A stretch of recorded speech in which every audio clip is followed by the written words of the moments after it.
We come from religious pasts where it's easy to be othered. But what is it like to be othered in your own body?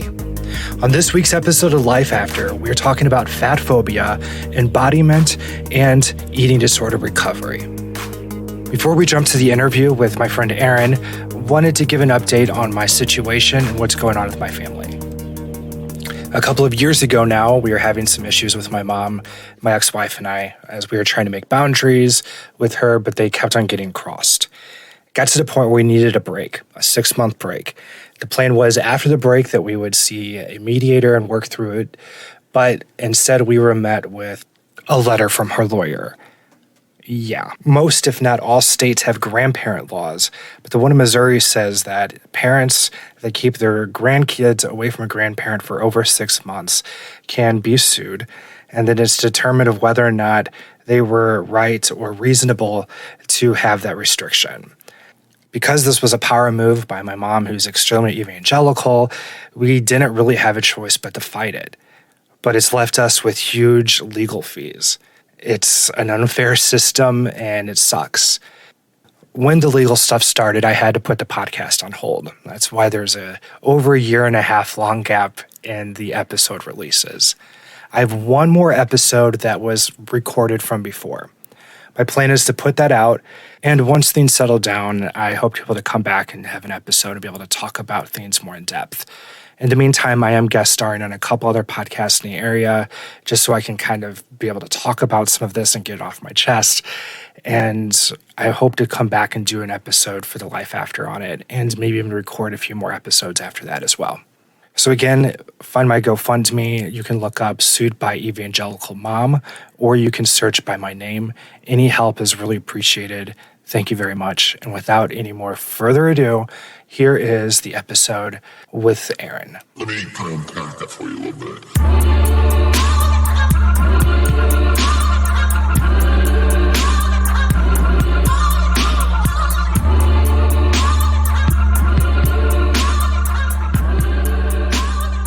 Erin, welcome to the Life After. How are you today? I'm doing great. Glad to be here. Where are you calling from? Where's home? I'm calling from Denver right now. I grew up in Seattle, but I'm currently located in Denver. Are you just kind of picking the coolest cities out of America to live in one by one, or what's going on? I have been really lucky, essentially. I went on an academic job market, which is kind of, a roll of the dice where you'll be in the country, and we're lucky to end up here. That's awesome. I think you've got Austin next, if you're hitting all the cool cities. And then St. Louis, because St. Louis is the coolest city in America. Why? Is the mic on? Hello? Why did it get quiet? Hello? I'm just kidding. So how can you give me a little bit of your background? Like, what was it like growing up in your household? Did you have the Christian fundamentalists readily available, or did that come later for you? So I was saved with salvation at the age of 2. Damn! That's like maybe a record that I've heard. So way to go. Right? I guess I understood it as Jesus taking my spank away. The spank being the natural. See, if I were to say that today, I feel like it would have a different meaning. Right? Yeah. For me, potentially as well. Yeah, there we go. But yeah, so kind of from birth, my dad is a Baptist pastor. In a small congregation in a pretty conservative church in Seattle. So even though I had the more liberal upbringing of being in Seattle, that really kind of hammered down the Christian oppression that was happening, right? In terms of, church was definitely not normalized growing up among my peers, just at my church. Mm-hmm. So it was kind of easy to believe a lot of the kind of persecutionist theology of, Christians being persecuted in our culture. Everybody's out to get them, and they're just trying to make the world better, and we just don't understand that. Yes. Yeah. That bullshit. Yeah. Wow. Did you have siblings, or was it just you? I was the oldest of 4. We are all in different places in our journeys now. Yeah. Some who are still very committed to very conservative versions of the church, and others of us who see no place for church in our lives, and some of us who are kind of in the midst of our own deconstruction journey, which is where I kind of put myself. That's cool that you have other siblings that are going through the same thing.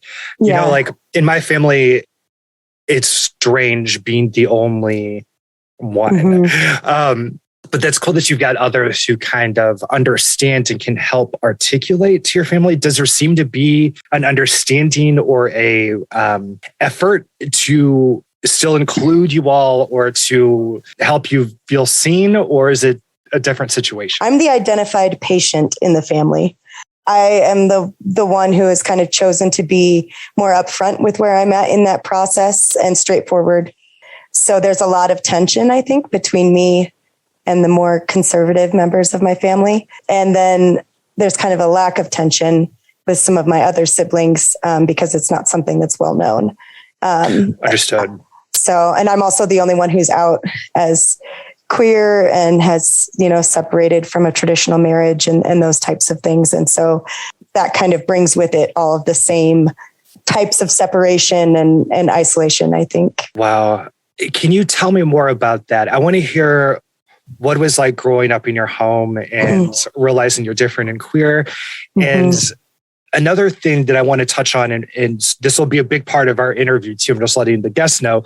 Can you tell, how about this really quick? Can you tell a bit about the work that you do? Sure. And then let's go back to your story and see how you got to that place.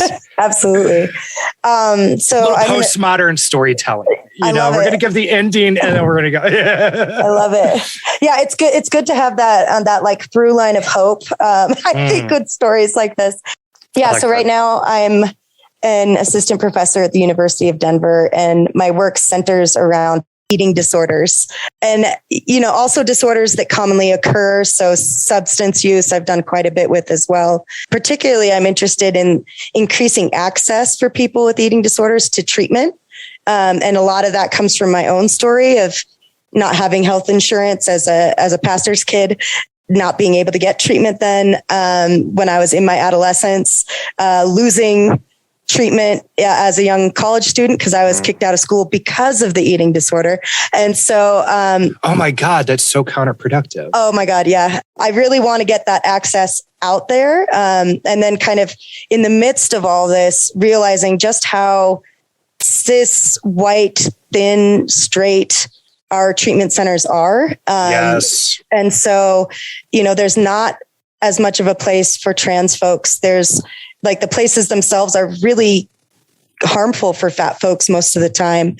Oftentimes we see very little representation, culture awareness for our BIPOC community members. So really thinking about like, how do we get recovery and supports and even harm reduction approaches available to people with these disorders? I love it. I feel like the conversation of just fat people or just people with bigger bodies or people who don't fit into the status quo, just that doesn't get brought up into the deconstruction conversations, because even though the Bible doesn't explicitly talk about you all have to be skinny, people extract that out of it, or they extract this idea of normality of like, what is the norm, what's acceptable, what isn't, and then try to fit you into that. And then they spiritualize it. Like we get things like the Way Down, which was, the diet thing that was Christianized and just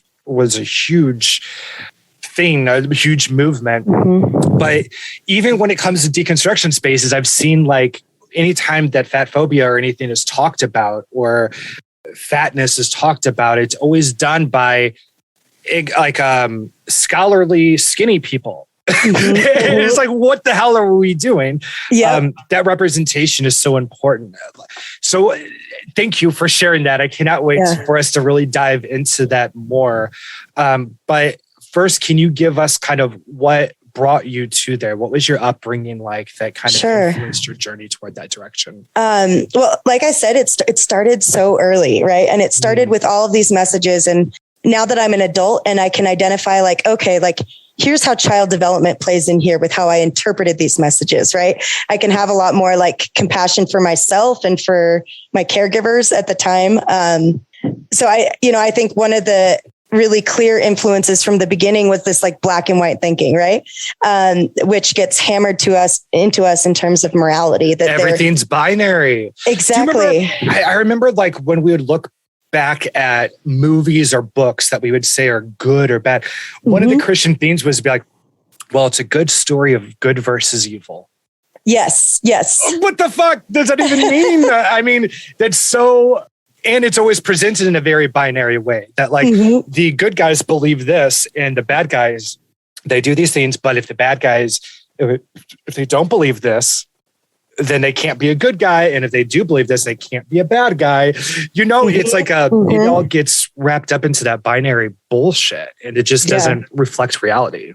And that there is, that any hint of sin is sin, period. And sin in the worst form. And also along with this, I think that duality of body, mind, or spirit body, where the body is of the world and the body is evil, right? And the needs of the body or the urges of the body or the attractions of the body, like all of that is contaminated by the world, by the first evil. And that like we are called to be spiritual beings in heaven, not necessarily like embodied beings on earth. Wow.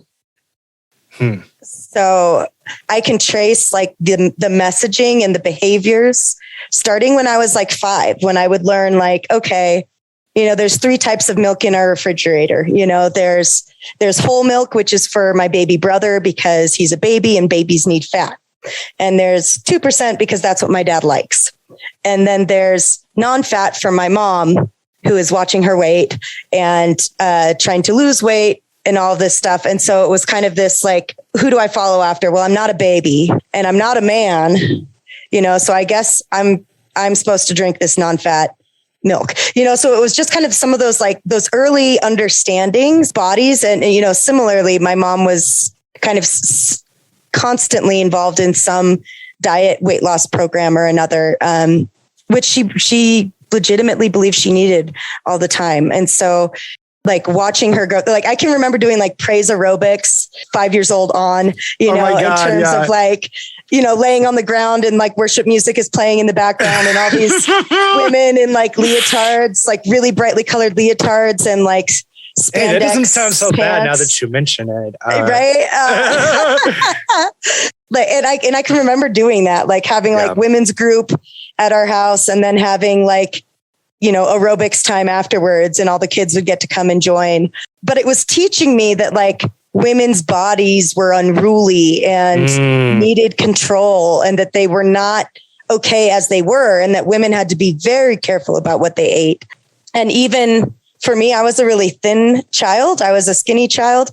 And so even though like I received affirmation for my body, it was always things like I wish I had a body like yours, which coming from an adult is kind of weird, right? Because like so uncomfortable. You're a kid, and you're also like you gave me this body. I'm modeled after you, according to DNA, like, and it, there's this like fear of like, okay, my body's okay now. It's acceptable now. But what happens when I do grow up? What happens if I don't look this way forever, which I shouldn't at 6, right? Like, hopefully we're maturing and we're growing. But it was very scary to mature into a body that then I needed to constantly diet and constantly work out and still never feel good enough, right? Still never feel that peace with my body. That was scary. It was almost like you were given an acceptance, but said you have to stay this way in order to keep it. Yeah. And even though that wasn't explicitly said, that's kind of what we pick up on.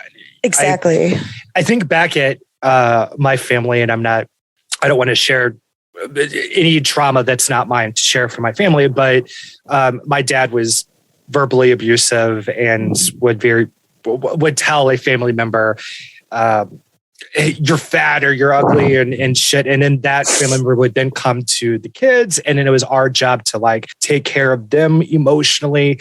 And so a lot of that got picked up by me internally, and especially as somebody who's out and gay into the gay community, because eating disorders and all of this sort of like fat phobia and all this shit comes up so much in the gay community, because it's like, hey, let's bring that into our world and make that part of us. That's great. No, not at all.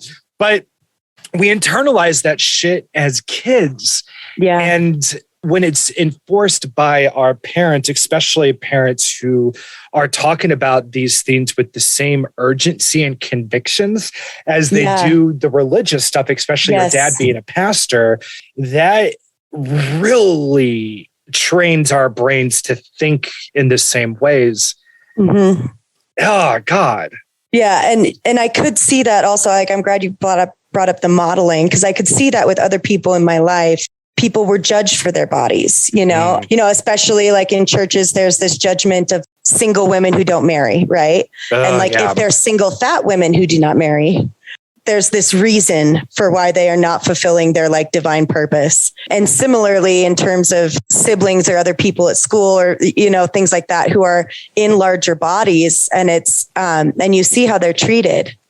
Yes. And it's fear inducing in terms of, what if I'm thought of that way? And you kind of we had a double because of the queer side of it too. So I'm thinking like a good, well, how do you mind?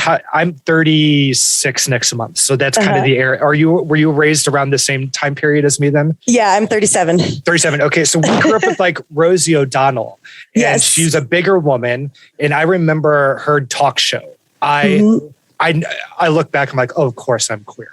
Of course I'm, because like she was like everything that I wanted. I wanted a talk show. I wanted to date, but like she was a larger woman and she was queer. So in my family, I would always hear what they thought about her with being queer. Yes. And you'd hear what they said about the weight. And it's like, shit, I'm fucking both of those things. And now what are you going to do when I'm honest with who I am?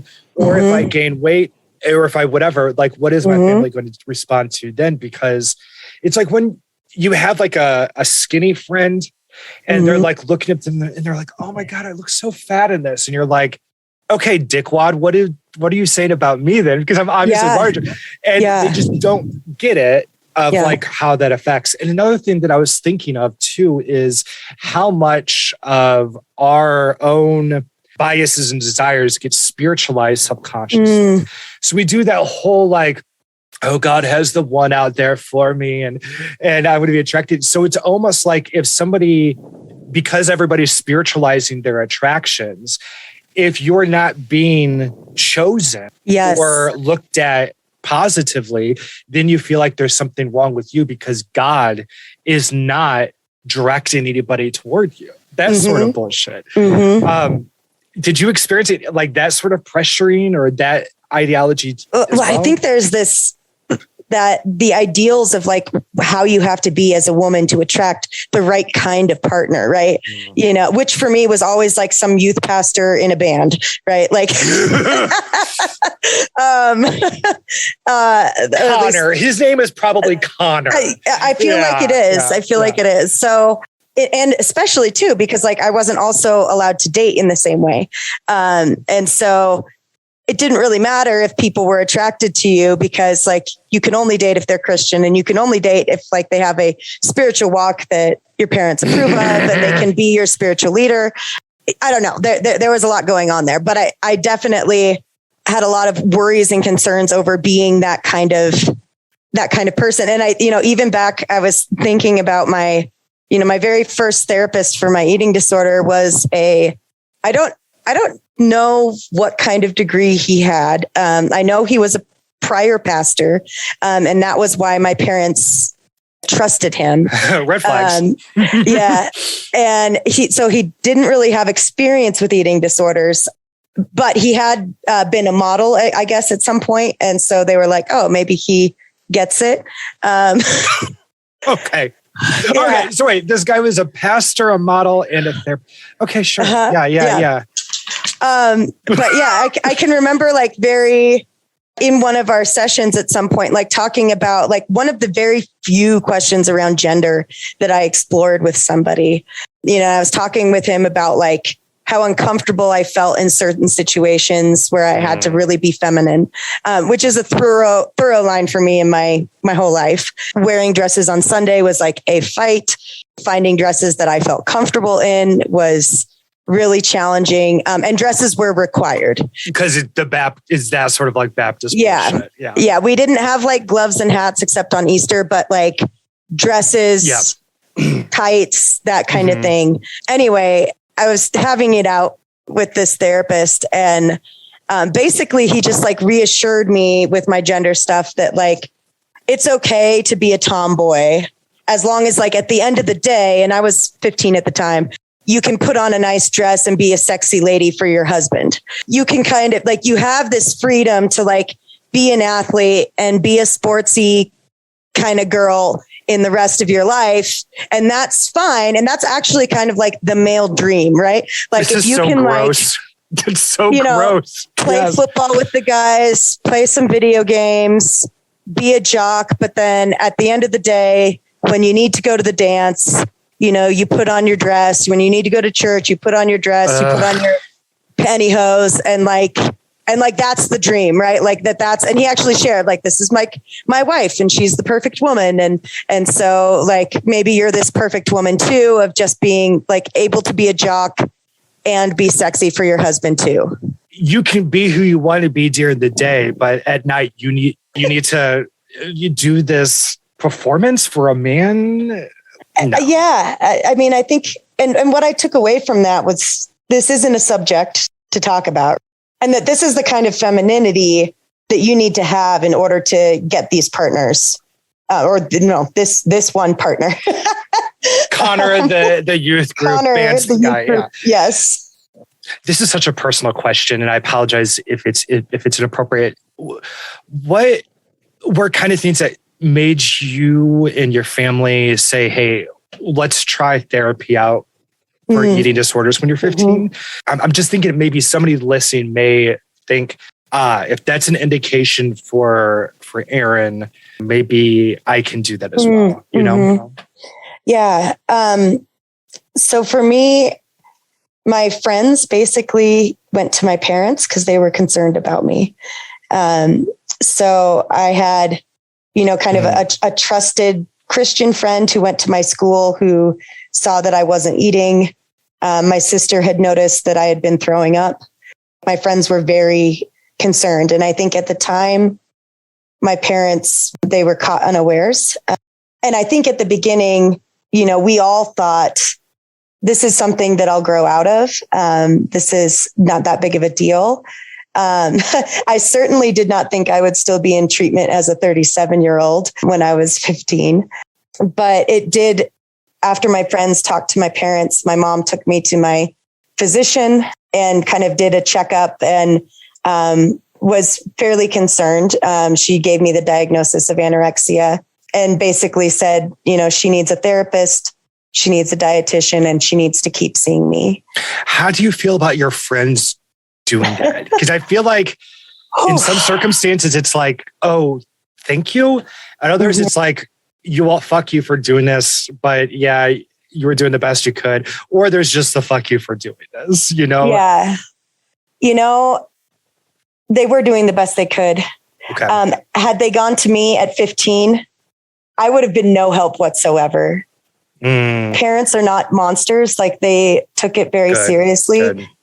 And hopefully like my friends had some awareness of that I do think I have been around parents now, especially I'm also a medical social worker.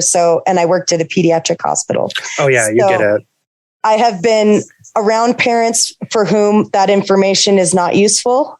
Right. And thankfully for me at the point in my life that I was like, I did need treatment and I did have some pretty, life-threatening consequences for the eating disorder.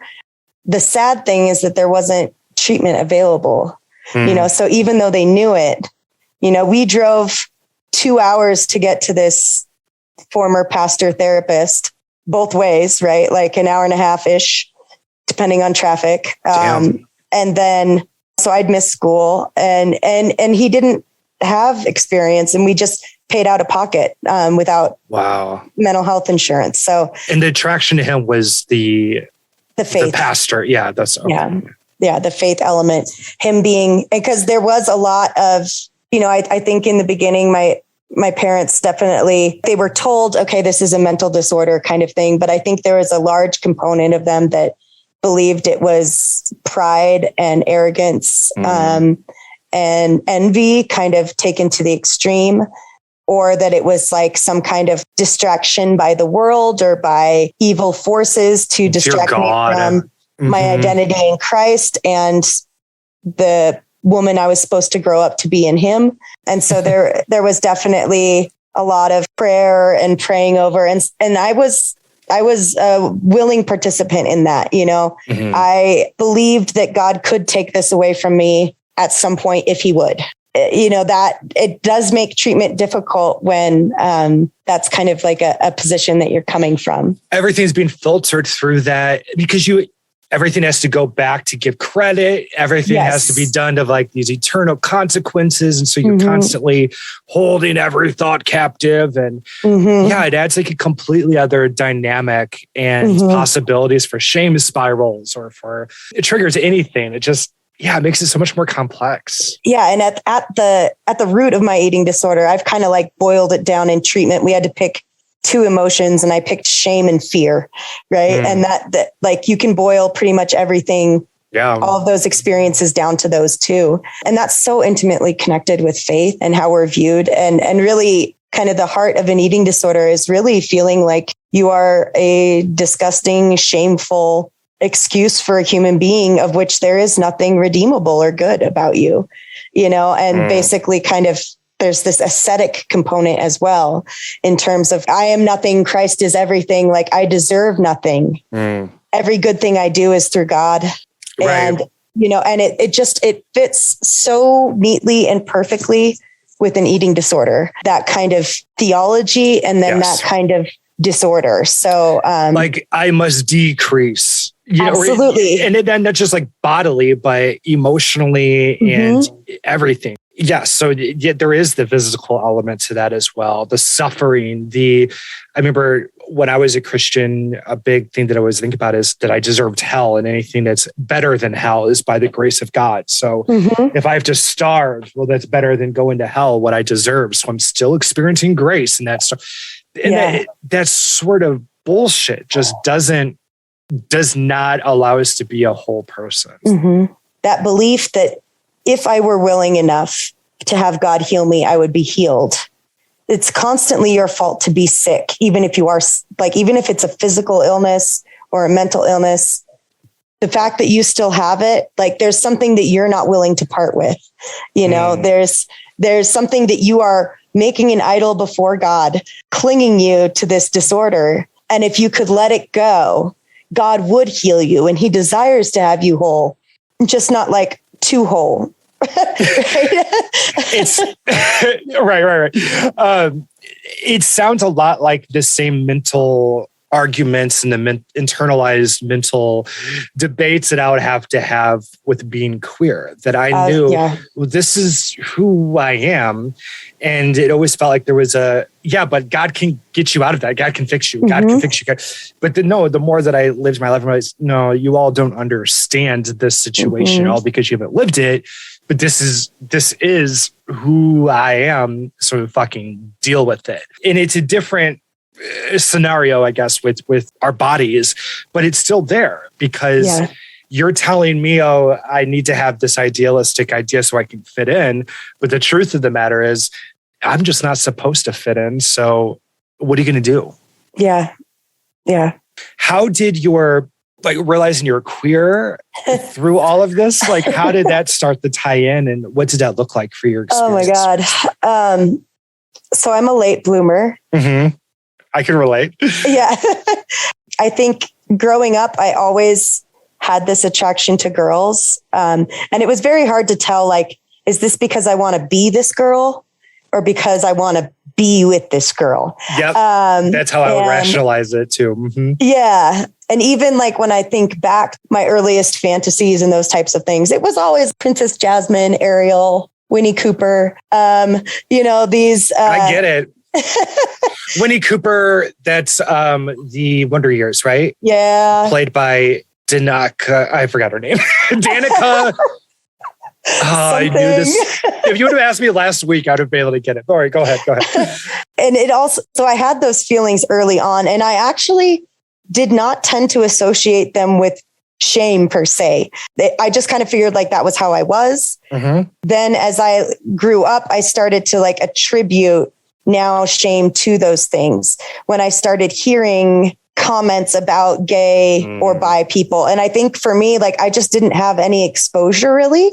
And so they would talk about sexual immorality, and it was mostly focused around premarital sex. And then as I started to get older, I can remember being out to dinner with my dad and like two lesbian teachers being across the way from us, and they were having dinner. And I was like, oh, that's so cool that these two PE teachers know each other. Of course, the PE teachers. Yeah. And my dad was like very concerned. And I don't know if he even said anything, but he was basically like, don't look, this is evil. You shouldn't be seeing it. And I remember being really confused with what was evil. And I'm pretty sure I even went home and asked my mom, hey, we saw my teachers. Why is this bad? I can remember some of those early, things that I would hear, specifically my dad say, like things, bi women are the biggest sluts.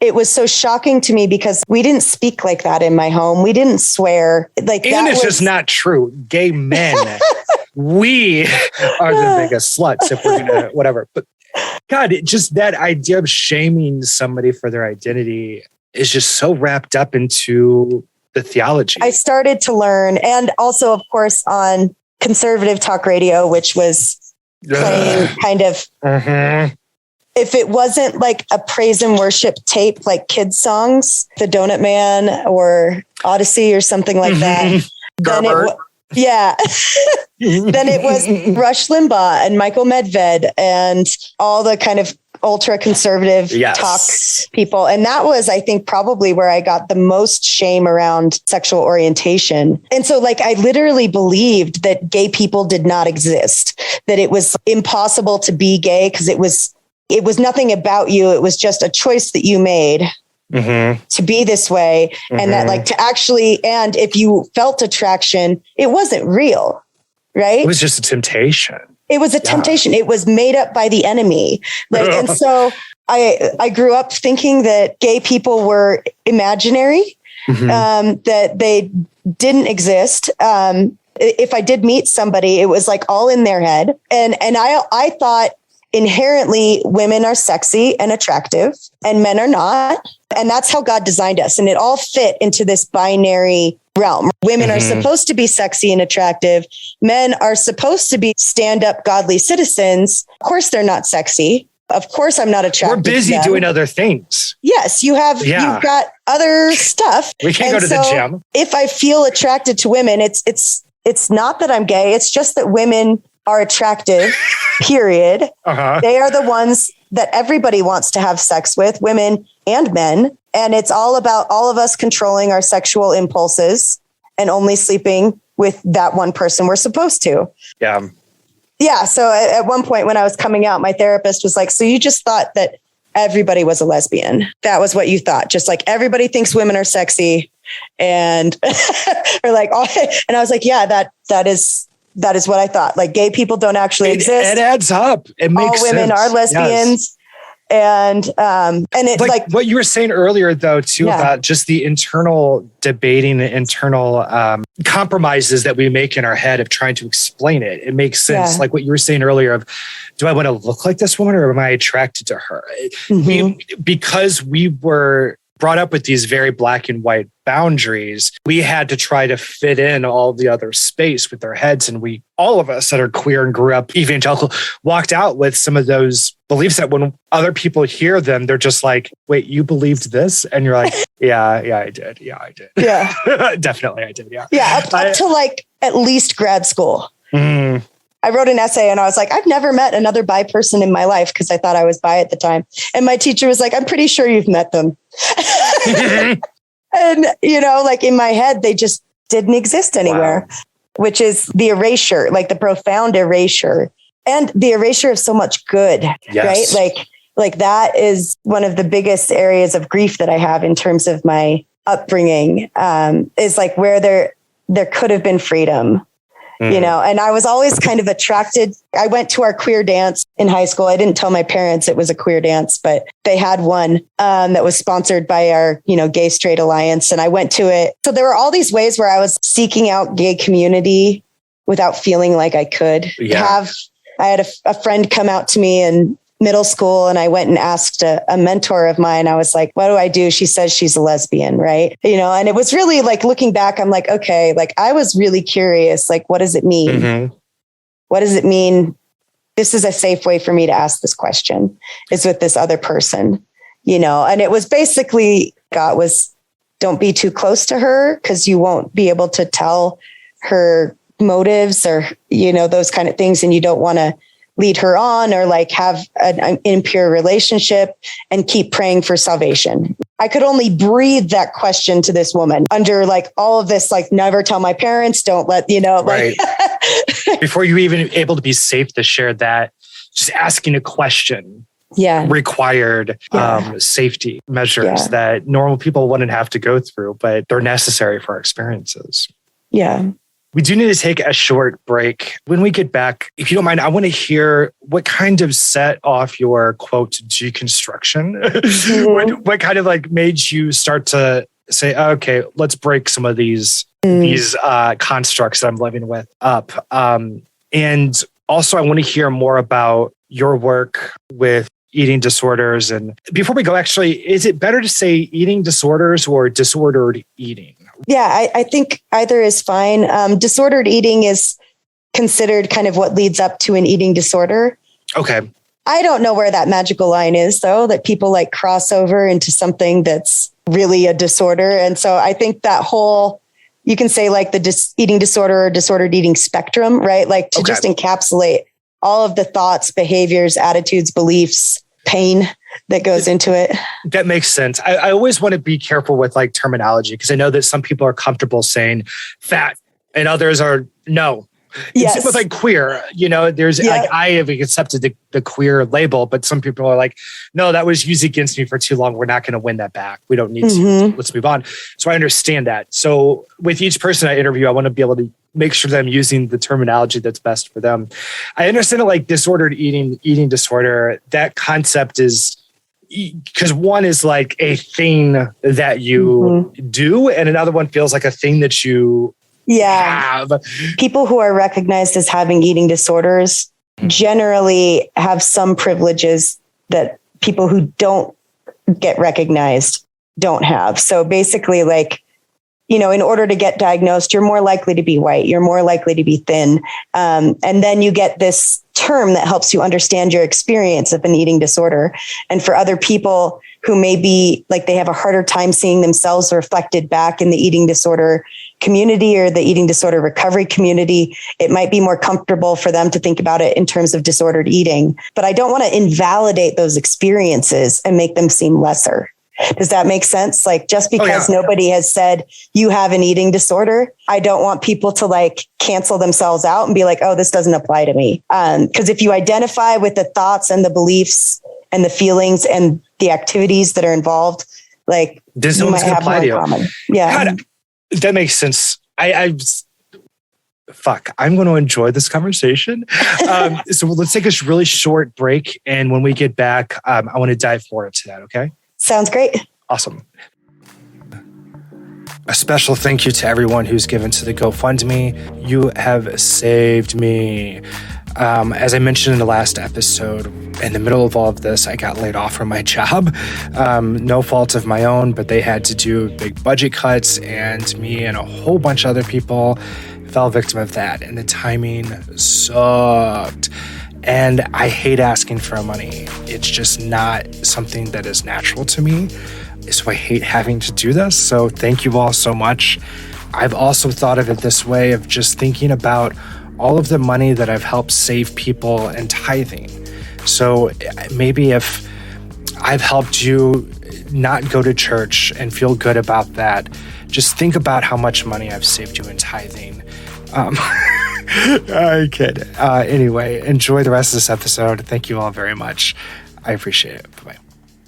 Welcome back to the Life After. Erin, thank you so much for sharing your experience with us. Can you tell me, what was your deconstruction like? When did that, the big D word, become a thing in your life? I think it's something that's been kind of in process since college years. But I only kind of learned the term a couple years ago. College years.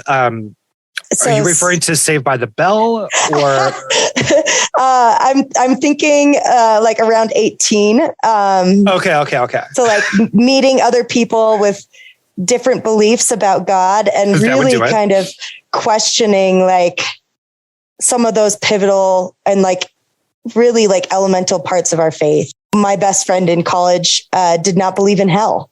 And I remember being like, what? You can do that? And, and like, okay, the words that like the scriptures that I've been like led to believe really state beyond any reasonable doubt that hell is there. And really kind of stepping back and being like, okay, like going back to some of the very first questions that I had about my faith when I was like 6, 7, 8 years old, of like, if we have a loving God who also like predestines us, and whatever we're predestined to, we do, then why isn't everyone predestined to heaven? Right. Like having this, so really starting to engage and also starting to like respect different viewpoints. I think up until that point, it had been more like that black and white thinking, right? Like there might be many interpretations of this passage, but there's one right interpretation. And I can remember as like a 21-year-old hearing my therapist say, and this was specifically around queerness. She was like, many devout and knowledgeable biblical scholars disagree, and like both sides have merit. And I remember thinking like, whoa, is that true? Are there actual devout people that believe queer people exist and are okay? Because we would do the black and white thinking. Yes. And it was all or nothing. It was very much, if you're along with this ideology, then you're going to fit all these other things, right? Mm-hmm. But then you start realizing with more exposure, that's not really the case. Yeah. And part of what my parents had taught me was that like with enough investigation, like the truth will come out. Mm-hmm. And so I really started kind of taking that as like, let's follow this then, right? Like if I'm having these questions about how people have interpreted different things, or if I'm, and they'd also taught me that like, okay, so there's the whole part of biblical theology that's like your heart is terrible and deceitful and wicked and awful. But there's this other part that's like, the Holy Spirit will guide your heart, right? Like, and that you can follow. And so I started to do more of that kind of intuition following, and really feeling like that was valid. Like that was a valid place of inquiry to come from. And really starting to question, if there's something, because there were so many passages over the years that I was like, I just really don't think we're getting this right. Like, Abraham sacrificing Isaac. Like, I really don't think that the take home message that God wanted us to have was like, be willing to kill your only child. Like, I don't think we got that right. And so what does it look like if we start looking back at some of these crucial stories of the faith and like actually questioning, like, look at them in a different way than what we were brought up with. Yeah. Can we look at the culture? Anyway. So I think that like stream of kind of inquiry and questions. And now I'm in a place where there's very few things in my life that I'm sure of, and I'm okay with that. Like I was just talking last week with my therapist, and she was like, so really you're basically questioning every single part of the Nicene Creed. And I was like, yes. Yes, I am. And kind of questioning too, like what's left after that, right? Right. It's hard because we look at the religion as the thing that gave us information or gave us wisdom when we were being brought up in it. But now we realize that there's so much other wisdom out there and so many other people's experiences that when you try to make the Bible responsible for the goodness that it gives, you also have to make it responsible for the badness that it gives. And Exactly. it's like, how do we compare this into a more global world now where there's many other ideologies that are available to us that we can compare and contrast? And if we took the fundamentalist approach, is going to say, well, of course, all those are going to be evil. But then you look at them and you're like, bitch, they ain't evil. Yeah. And the shit you do is evil. So if we're going to do that, then what are you going to be held responsible for? Right. Yes. And yeah, I don't know, like making a ideology or a belief system responsible for the things that it creates and the things that it naturally produces. That's always a difficult objectivity to add into our lives later on after we've been told to always throw that objectivity out and just have faith that this isn't just real, but that it's good. And when something is in our minds labeled as good, then we fill in all the blanks and all of the vacuums and everything to make it seem like it is good. But a lot of that's external. It doesn't actually belong to the ideology. Yeah. And even like biblically speaking, like we're asked, like, what are the fruits, right? What are the fruits Jesus of even said, and like especially when I came out, like that was another one of those like life-changing moments where it was like the fruit of the church at that moment was horrific. Yes. And it was isolationist and it was based in punishment and honestly like abuse, like really the messages that people said were awful. And the concept of like the concepts of disfellowship always comes up to me. And every church has a different, it's just cancel. It's a cancel culture, but it is over beliefs at times. So it's like, if your beliefs change and you're outside of this community, and that's abusive because it's basically saying, oh, you don't say that you believe this. Well, let me do what I can to cut you off from the resources in your life until you submit back. And that's not what a belief is. That's abuse and manipulation. Yeah. And it is like to see like, okay, like if you want, like if people within this faith want it all to come down to love with a capital L and the God who embodies that love, like this is not love, and like, if that is like the core of a belief system, like it's not happening. And that's really, and I think I had to see, because I had so many positive relationships within the church, in formative years, and it did not, and they outweighed, like, this is not to say that there weren't negative ones, because there were intensely negative, abusive relationships as well. But that, like, I'm an optimist, and like, but it wasn't until like really seeing like, wow, this is messed up. If this is how we treat people over who they love, literally, like it doesn't make sense to me. And having like a loving, caring person within that system doesn't redeem the system. Yes. It just speaks for that individual who's inside of it. Yeah. Just like good people can be found outside of the system, good people can be found in the system. Yeah. But none of those are actually reflections one-to-one onto the system itself, because good people like you and I were raised in this bad system. So when we were in it, we were doing the best that we could with what we had. And I don't know, like if people, there's somebody who recently told me that one of the reasons they stayed in the faith for a while, this was like years, he told me recently, but this happened years and years and years ago. One of the reasons he stayed is because how loving and welcoming I was when I was his youth pastor. And then he like left, and then that was in his mind for a while of like, man, this guy was so nice. I don't know if I can question this stuff. But what we realized is, no, we were brought up in this stuff too. And our personalities isn't an advertisement for it. It's just who we are. And we're trying to make the best sense out of what we're being brought up in as well, you know? Mm-hmm. Yeah, absolutely. When did you, okay, you're queer. Mm-hmm. You're out. I mean, there's Yeah. some family members that you can't speak to about it, but that doesn't keep you from being quote out. It just means that you're smart. I've talked to them. Yes. I have talked to them. They know. Yes. Okay. When did that come up for you, and what did that look like? So I came out as bi when I was 22 to my family. I was out prior to that to my friends.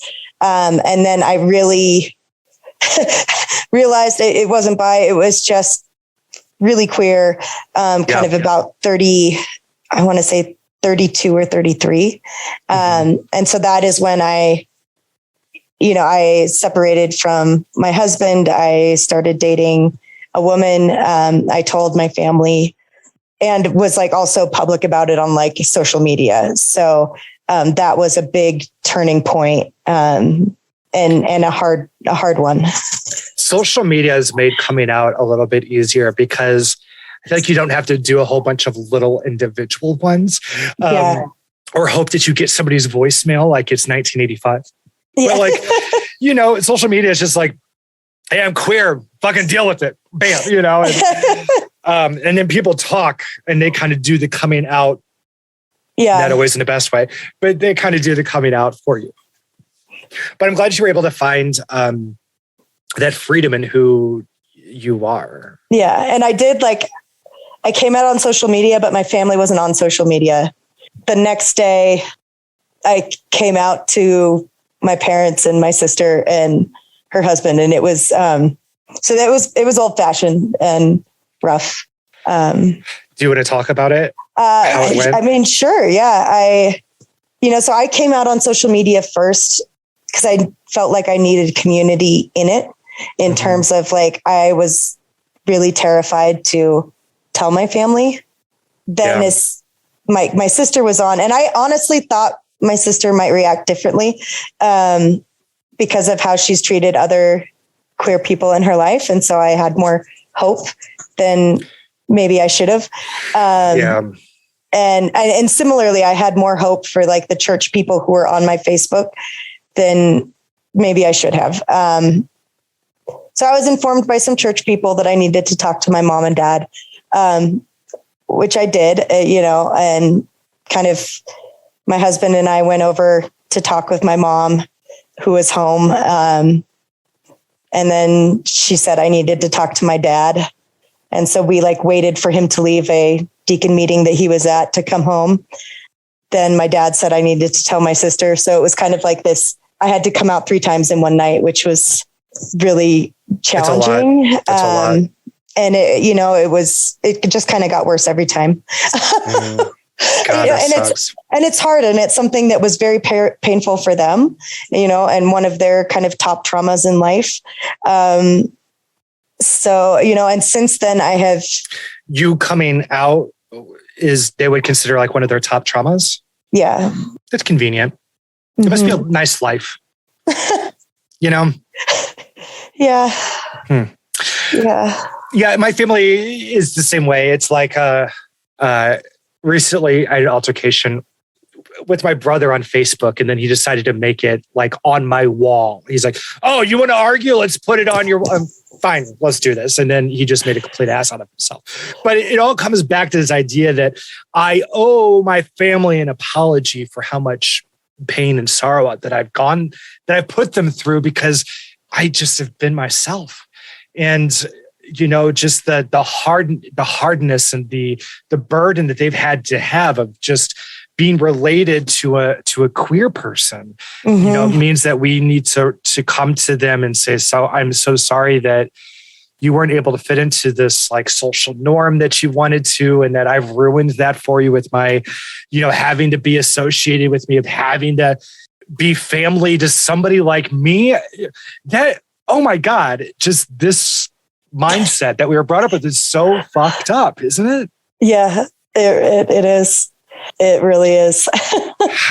I'm a dad. And so as a father, I'm just I remember when I was younger, my family would say things like, I hope when you get older, you have a kid just like you, so you know how hard it is. You too? And, yeah. And then I did. I have a kid who is just a copy and paste of me as a child. And let me tell you something. Here's what I've learned.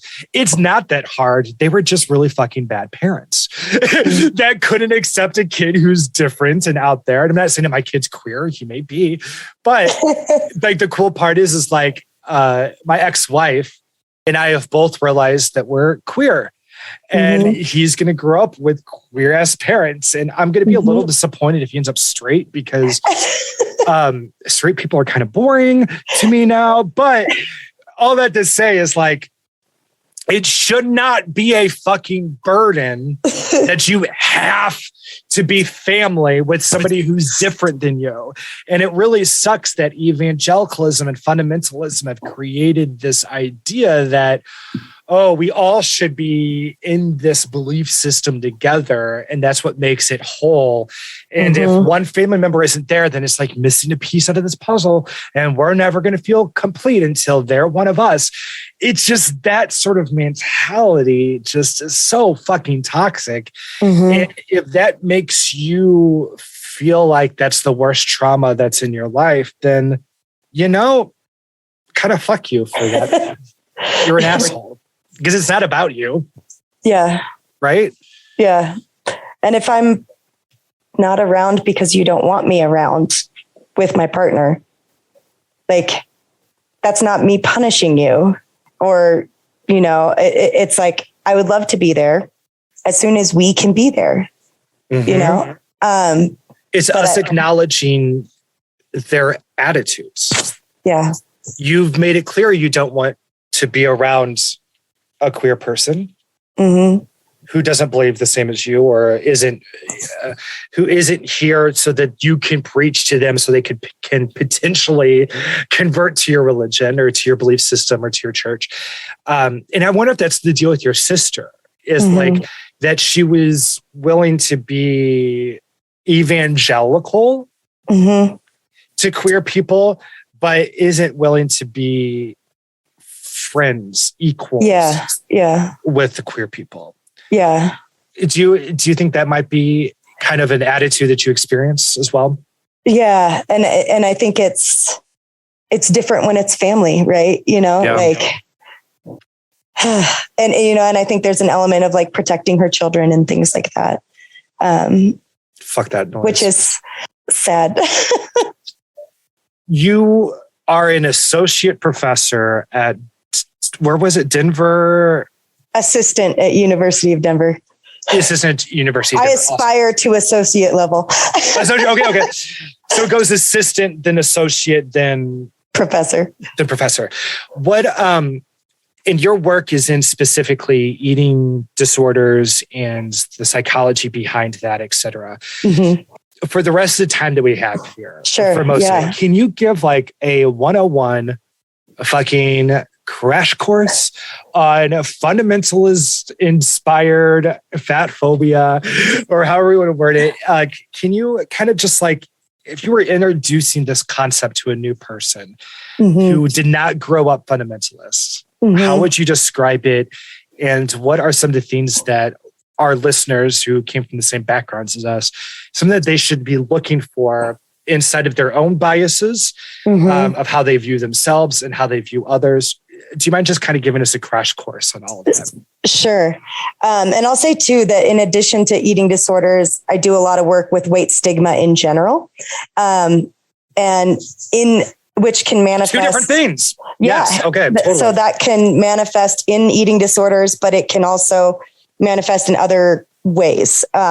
So if I were to start from the beginning, I would say that kind of what we said earlier, that eating disorders have a black and white thinking the same way that kind of fundamentalist thought has a black and white thinking, right?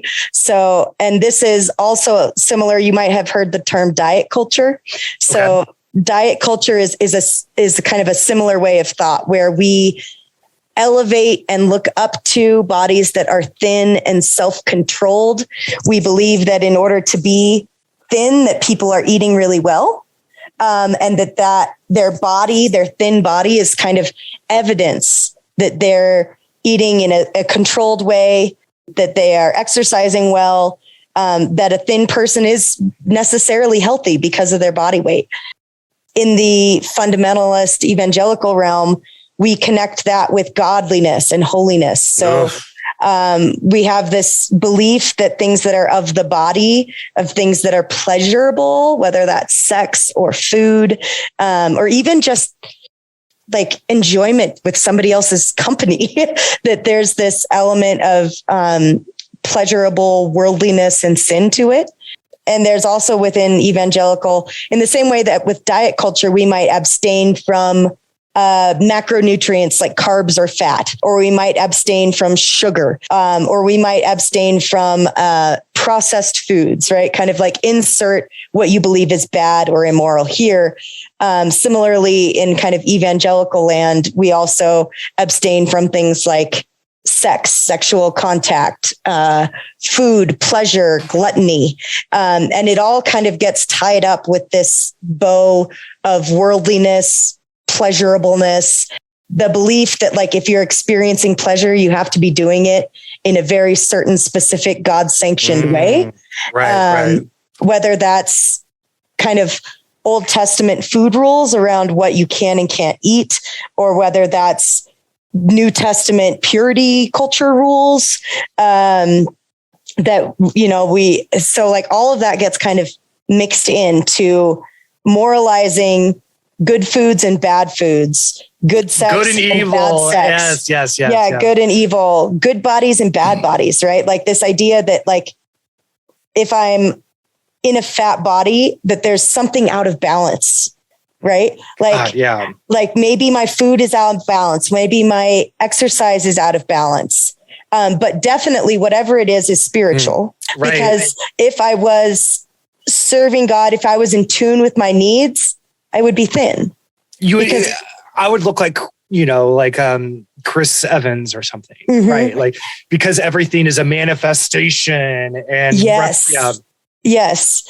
And, you know, if I'm too thin, right? If I quote, look anorexic, and I'm using quotes because people can be anorexic all across the weight spectrum. You can engage in self-starvation as a fat person or a thin person. But if I suddenly look too thin, right, then that's an indication that something else is out of balance, that I am putting too much emphasis on my looks.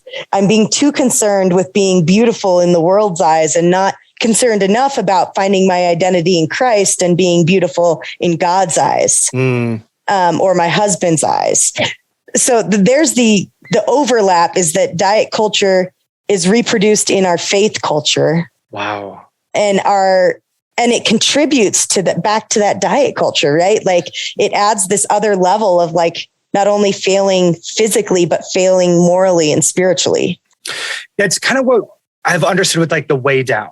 Yes. And I watched the documentary on HBO and it was just fantastic. It helped me understand and started to see like when I mention it to like the Facebook group or to other people that I knew, so many, especially women, of course, would come up and say, oh shit, yeah, I did this. Or my mom was involved in this shit. And what it basically did is it took lordship theology, this idea that if you are a follower of Christ, then he's going to be the Lord of your life and you're going to be able to see it change you.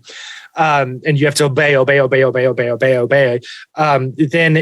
Then you will become skinny. And if you're not, then obviously there's something wrong with you spiritually. So the physical body became a physical representation of your spiritual life within this very broken down community, this very like exclusive community, to where even their leadership had to keep these weight goals as a way to show that they are being holy. So like what you're saying makes sense, and it happens with people even naturally of taking these really high binary ideas of the Bible and then applying it to our physical form. And even in churches that are less fundamentalist, that are fairly mainstream, like we see it coming in terms of praying for self-control around food, praying for God to be manifested in our health, which, and this is where fat phobia runs into ableism and ageism and things like that like bodies are considered like more and less valuable based on what they do and how healthy they are and how well they perform, Actually, and so it's all of those things, but I think it's also like bodies are judged on whether or not you want to fuck it. Absolutely. And it's so, God, it's to just demean people down to just fucking. Yes. And that's even like, it's even bodies that I would even have any quote chance with. I hate using that sort of terminology, but it's like even with people who give us our news. Mm-hmm. Okay, I'm never going to fuck them, but I'm only going to listen to them if I do want to. Yes. Fuck that shit. Like, what the hell are we doing to ourselves, right? Yeah, and then within the context of Christian marriage, it comes up too. If you are letting your husband down, if you're not maintaining the physique that you were when you married him, and he's going to look at your mother and judge her physique and her fuckability to see if he's I don't want to say fuckability when referring to my ex mother-in-law, but I do remember like looking at my ex mother-in-law like, oh, she's kind of still attractive. She's still kind of got it. So maybe my ex-wife will be. Fuck me. I hate that I did that shit. Yeah. And I mean, it's a product of what we're in. And so much of healing from an eating disorder is separating from this kind of mindset and separating, and I would say healing from weight stigma in general.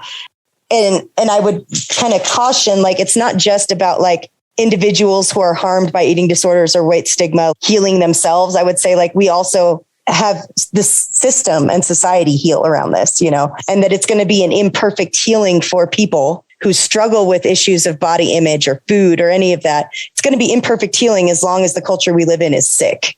And as long as like sick is the norm. And it's really quite countercultural at this point in history to be willing to say like to accept your fat body, right? To say like, or to not just accept it, feel positively about it. Fat activists all the time get accused of glorifying obesity just by saying, hey, I'm going to wear a 2-piece because I'm comfortable in a 2-piece. Right. Like it was that fucking shit with Lizzo where it's my gosh. Oh, we're just going to promote unhealthy lifestyles now. Is that no, she's just fucking being herself, you dumbass. Like shut your mouth. Yeah. A, you would aspire to the kind of health that she has. B, it doesn't matter if she's healthy. Like we don't metabolically evaluate every single person ever. And honestly, representation matters. Yes. And like representation of unhealthy bodies matters. Like of disabled bodies matters. Like fuck yeah. I hear you saying like there's a deconstruct. Yeah. Okay. I pronounce it that way. Like, it's like people throw deconstruction around and they're like, oh, it's kind of like a construction site. No, deconstruct means the process of you take the constructs, the social constructs, these things that we've been conditioned to believe. And then we systematically take them apart and say, do we believe this shit?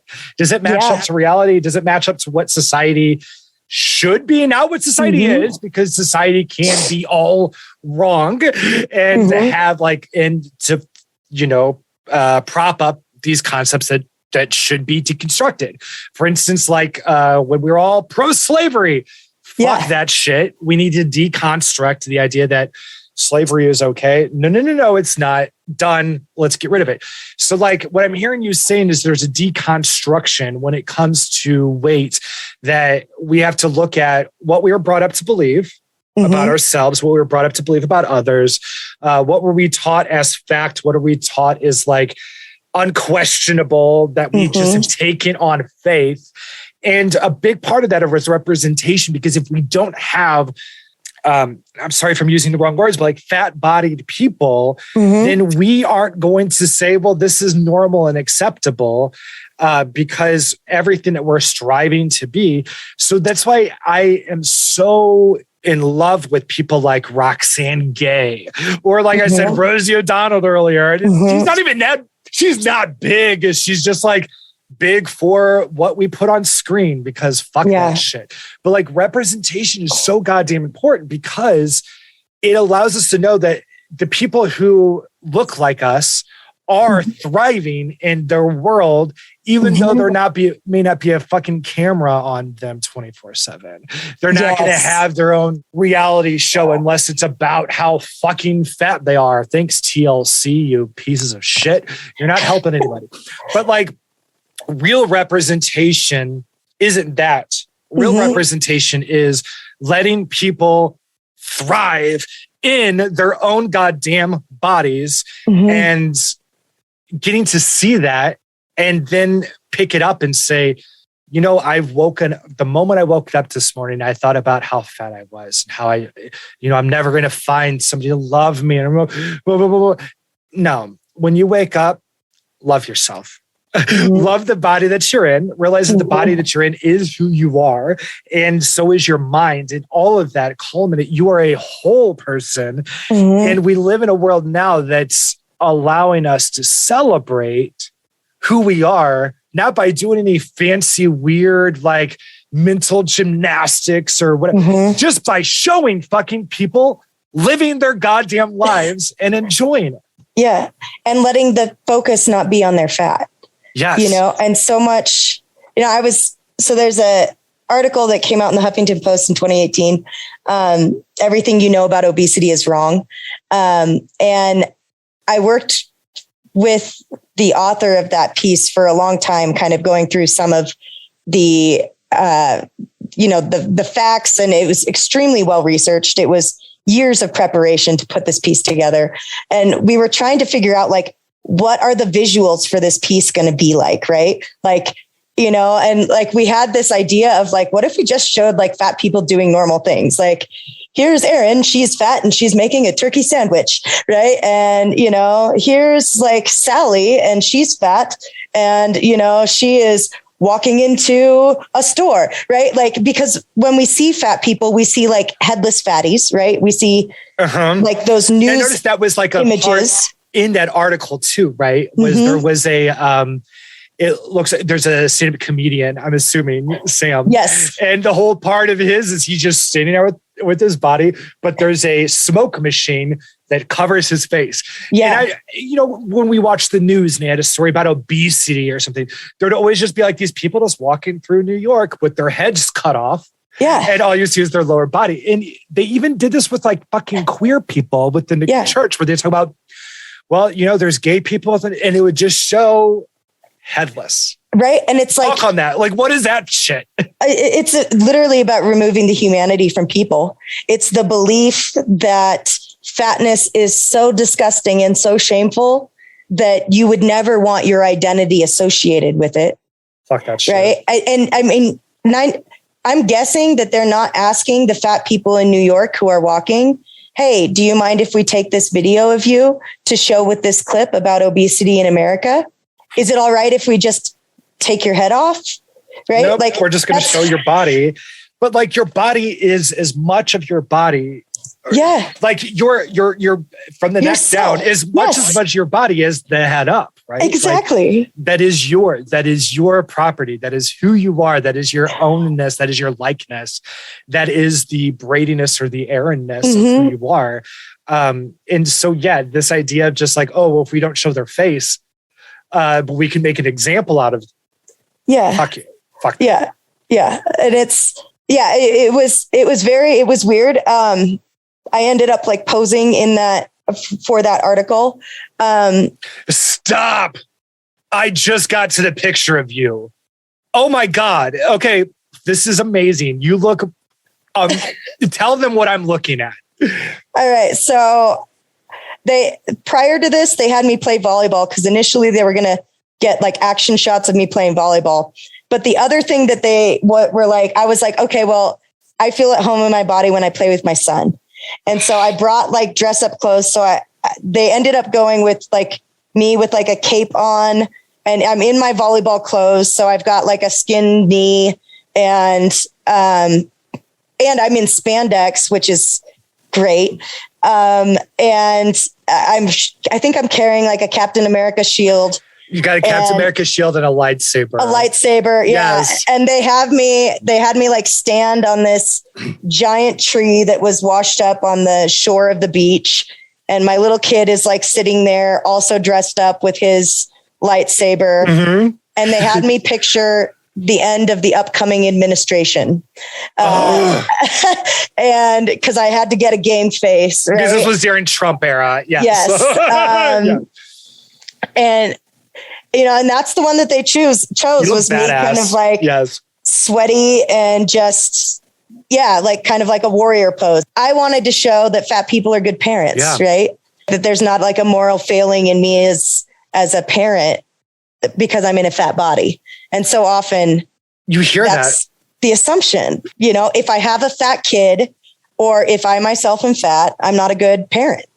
You hear that a lot of like, and I understand the health side of it. So I'm not like dismissing anybody or everybody who says this, but they'll say things like, well, yeah, I want to get in shape or I want to lose weight so that I could be a good parent or so that I can be there for my kid.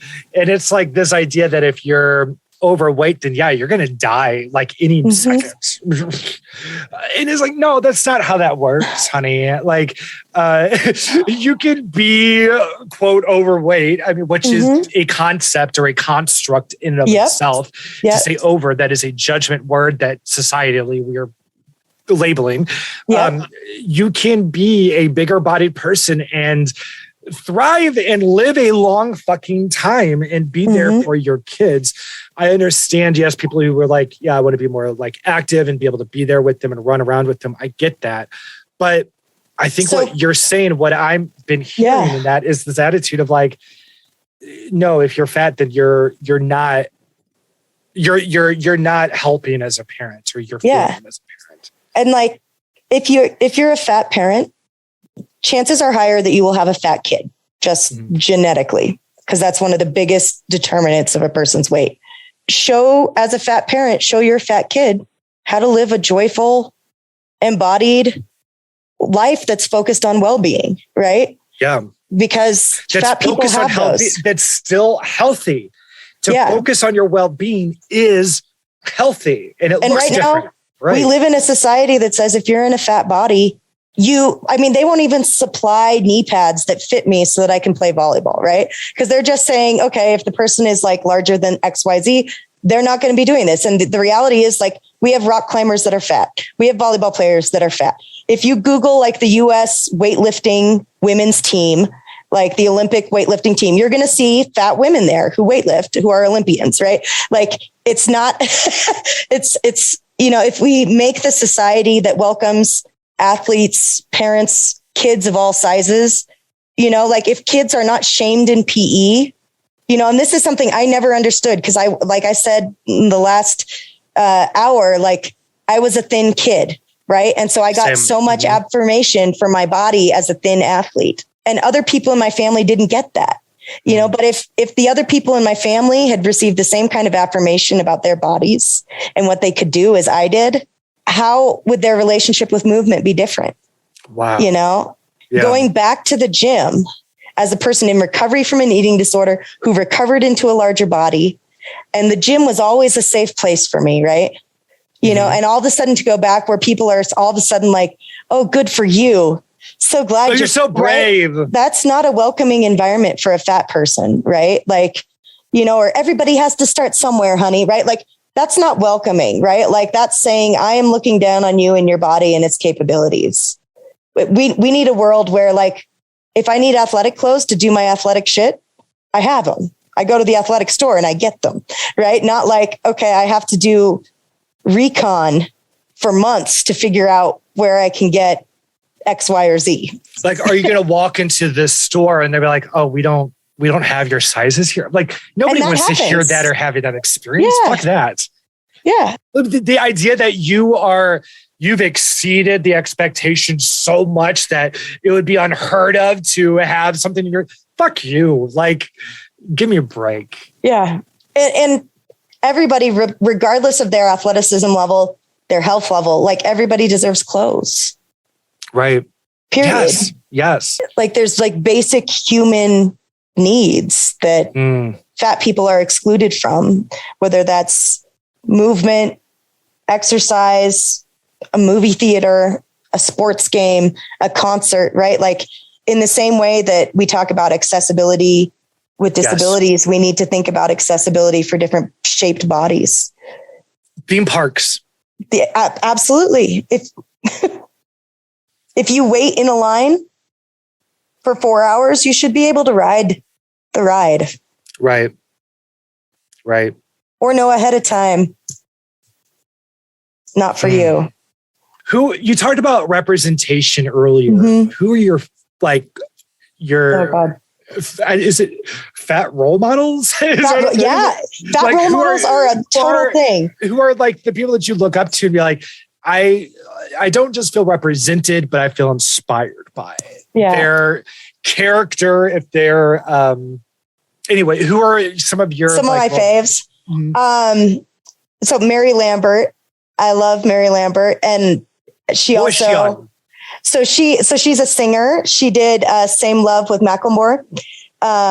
Okay. She keeps me warm. But she has recently started talking out about some of the weight stigma that she experiences and has experienced. And so kind of taking more of an activist role. Sonia Renee Taylor, who runs The Body Is Not an Apology, which is an excellent tagline. She's a poet. I like that. She's a writer. She's black and bald, and I fucking love her look. Oh my God, she is stunning. She models. Her clothes. Oh my God. People Google image search these people because Jesus Christ, her blouses and her dresses are fucking phenomenal. Saucy West is another fantastic big black woman. I think it's SAUCYE West. I might be. It is SAUCYE West. Okay. You got it. So she's amazing. Shiloh George is a super fat Indigenous woman who talks a lot about body sovereignty and what it is like to claim your body's sovereignty in the midst of colonialization. I like this phrasing a lot. Yeah. Okay.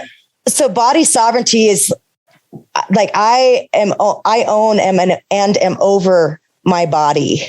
And it's also a bit, I think, like it seems also very connected to her indigeneity in terms of like a connection to her land and her ancestors. And so it's basically kind of like autonomy, body autonomy and ownership. I love that. The sovereignty idea though is like, to me, that gives permission for existence, not just permission, but a command of, I'm going to tell you what's going to exist. You're not going to tell me what's going to exist. Absolutely. I love that. I'm trying to. Max Airborne is a fat disability activist. I don't know if you'll be able to find their things. What a badass name. I really wish my last name was Airborne. I might need to change that. They are an artist. They do zines. They talk about. Okay. I see them here. They're on Twitter at Twinkle is their name. It looks like. So yeah. Gloria Lucas runs Nalgona Positivity Pride, which is kind of an eating disorder resource for Indigenous Latinx folks. Can I ask you a question? I wonder, because, decolonization, let's define that really quick. That's where it's an idea of deconstruction, really. We take the ideas that our society was founded on and we say, we don't need to fit into this. We're just going to exist outside. So I love that people of color are really taking a huge charge in this of saying, hey, get your hands off of my culture and get your hands off of what you think my body should look like. I'm glad that those two things go together because they really are intertwined in deep ways. Yeah. And I would say too, like decolonial thought, like it really is for Indigenous folks primarily. And it's about like thinking about all of the ways that we took this white European standard and applied it just unilaterally to all different cultures and nations of people. And in that process, it was a violent process.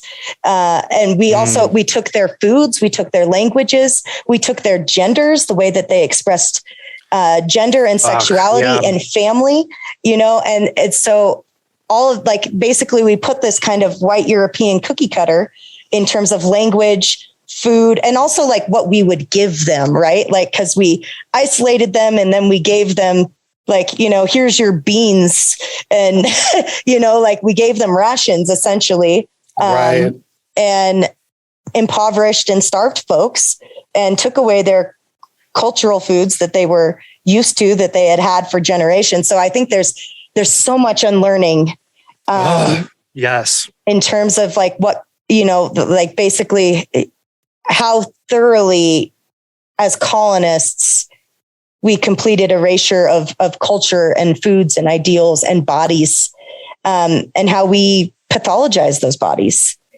And so there's this huge overlap then of fat phobia with colonialism. Wow. God, that's amazing. Can you think of any other role models off the top of your head before we kick it? That's those are some of my faves. There's so many, it's hard for me to narrow down. So I love it. I'm so going to hold on to Rosie O'Donnell. Absolutely. I love the Rosie O'Donnell show, that talk show when I was a kid. I just wanted those koosh balls. I just wanted to interview celebrities and shoot koosh balls at people. And I think that's a great goal in life. Yeah. Erin, thank you so fucking much for sharing so much of yourself and your story today. I know that our listeners are going to learn. And I really just want to add to the representation, especially in deconstruction spaces, of bigger bodied people, and to say you matter. You matter. You matter. And it has nothing to do with the size of your body, but has everything to do with the size of who you are and the size of your heart. And that's a big body, then fucking I want big bodied people to see you and to know you matter. We matter too. You're important. And I really thank you so much for adding your voice to this conversation today. You're pretty badass. Thanks for having me here. My pleasure. And I want people to see those pictures of you. What was the name of that article, the HuffPost one again? Everything You Know About Obesity is Wrong. Beautiful. By Michael Hobbs. Yeah. And then, you can scroll down and you'll find the pictures of you and your kid. And it's just, I don't know, you're pretty fucking epic. Pretty fucking epic. Where can people find your work? And do you have a strong social media presence that people can follow you? Or so on Facebook, I think I'm Erin Harrop 3. Okay. That's probably my the easiest place on social media to track me down. I think on Instagram it's Harrop Erin. And there's also, I run a... Yeah, tell me about this group, the subgroup. Okay. So, I'll tell you two things. So there's a group called Recovery at Large on Facebook that is for people with eating troubles who are in larger bodies and want community around it. And then also there's a subgroup of us from the Life After that have this kind of eating disorders, fat phobia, dismantling evangelicalism group. I'm it's called ED construction. So eating disorder deconstruction, but with only one D. Clever. And what kind of, so that's mostly just people who are coming out of evangelicalism and said, hey, this is what my experience has been like. What is yours? And you're able to kind of just find some camaraderie and support there.